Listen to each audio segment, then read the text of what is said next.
சிவகங்கை தாலுகா காஞ்சனங்கால் ஊராட்சி காமராஜர் நகர் பகுதியில் இருக்கக்கூடிய 1000க்கும் மேற்பட்ட வீடுகளை உடனடியாக காலி செய்ய வேண்டும் என்று அறநிலைத்துறையுடைய செய்தி இன்று காலை திடீரென இந்த பகுதிகளுக்கு வந்துவிட்டார்கள்.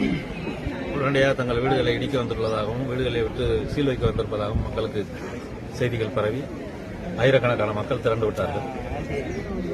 அந்த சூழ்நிலையில் சட்டமன்ற உறுப்பினர் என்ற முறையில் எனக்கு முன்னாள் சட்டமன்ற உறுப்பினர் என்ற முறையில் அண்ணன் குணசாமி அவர்கள், நகர்மன்ற உறுப்பினர் என்ற முறையில் தம்பி ராஜா, அண்ணன் செல்வமணி மற்றும் இருக்கக்கூடிய நிர்வாகிகளுக்கு தகவல் கேட்டு வந்தோம். இந்த பகுதியிலே பதட்டமான சூழ்நிலை இருந்தது. அதை மக்களை வைத்து பேசி கேட்டபொழுது பல்வேறு நீதிமன்றங்களில் வழக்குகள் நடைபெற்று வருகிறது. ஆர்பி ஆஃபீஸிலிருந்து டிஆர்ஓ ஆஃபீஸிலிருந்து வருவாய்த்துறையிலும் உயர்நீதிமன்றத்திலும் அறநிலையத்துறையுடைய ஜேசி ஆஃபீஸ், கமிஷனர் ஆஃபீஸ் போன்ற அலுவலகங்களிலும் வழக்கு நடைபெற்று வருகிறது.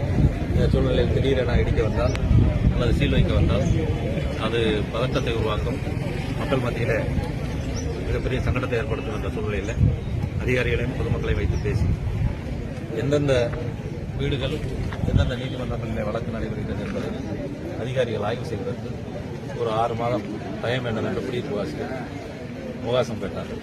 அதை அப்படியே மனுக்களாக எழுதி கொடுத்தார்கள். அதை அதிகாரிகளிடம் கொடுத்து ஒரு 6 மாதம் டைம் கொடுத்தார்கள். அதன் பிறகு இதற்கான நடவடிக்கைகளை மேற்கொள்ளலாம். மொத்தத்தில் இந்த மக்களுக்கு நீதிமன்றத்திற்கு செல்வதற்கு அவகாசம் வேண்டும் என்ற கோரிக்கையின் அடிப்படையில் அதிகாரிகளிடம் பேசி அனுப்பியிருக்கிறார். இந்த மக்களுடைய நீண்ட நாள் கோரிக்கை இது இன்றைய நேற்றைய பிரச்சனை இல்லை. இது கோயில் சித்தலை அவர்கள் குடியிருக்கவில்லை. அவர்கள் குடியிருக்கின்ற காலத்தில் SLRக்கு முன்பாக இது தனியார் இடமாக இருந்திருக்கிறது.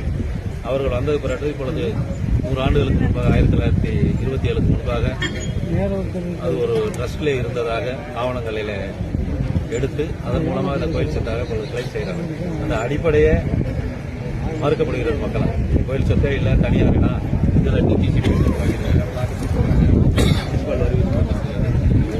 ஜிபி ரசீது போடப்பட்டிருக்கிறது. இந்த சூழ்நிலையில் எங்களை காலி செய்யக்கூடாது என்பது மக்களுடைய வாதம்.